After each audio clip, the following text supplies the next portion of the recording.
One time I was with someone who was very, very frustrated, incredibly frustrated with life, and frankly, very frustrated with God too. And the person said some words to me to this effect. I don't remember the exact words anymore, but something like this: why should God get to make all the rules? And then the person also said something along these lines as well. The person said, yeah, I'll tell you something. When I stand before God someday, I'm going to ask him some things. I'm going to ask him, what about this? And what about that? And what's your explanation for this aspect of human life that we had to deal with? And what was that all about? And why do I have dandruff? What's the deal here, God? You know, things like that. Now, this was a long, long time ago, and I don't even remember all of the details of this conversation anymore. But I know the person was incredibly upset. I know that the person was disappointed with life, disappointed with God. And again, I understand. I understand how that can happen. And those factors were very much playing a role in what this person was saying, and the angst and these feelings that were being expressed. I get it. I really do. I get it. But I think it's fair to give a response to these kinds of questions, even though they came from a place of sort of like great exasperation. I think it's fair to, because I think other people feel that way too sometimes.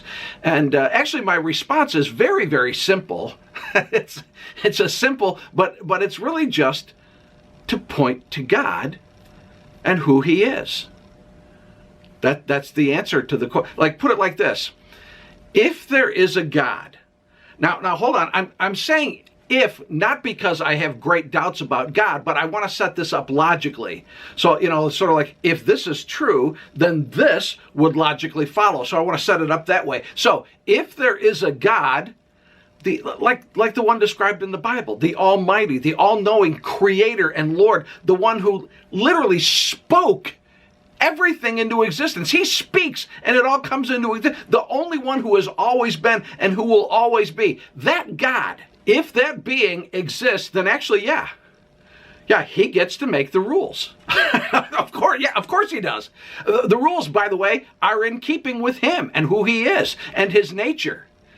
And when you stand before him someday, you're not going to question him. You're not going to have, nobody's going to have any gotcha questions up their sleeve that's going to put God on the defensive. That's not going to happen. Again, what I'm getting at, it's very simple, but it's just this: who God is and who we are. He's the creator. We're the created. He's the potter, to use a Bible illustration. He's the potter. We're the clay. That's just the reality of our existence. So here's the thing. I understand that life can be frustrating and even puzzling. And things may happen and we think that this just doesn't make any sense. I know. And we may feel great pain and great disappointment and just bewilderment. I understand that can happen. I've been there too. Me too. But I want to gently, lovingly remind us, it won't help to fight against God. That won't help it. Whatever pain, troubles, problems, whatever headaches and worries we may be dealing with, it will not help to make God into our enemy. God loves you. He cares about you. Even if it doesn't seem that way, that's still true. And so I say to you, please, please do not make God into your enemy.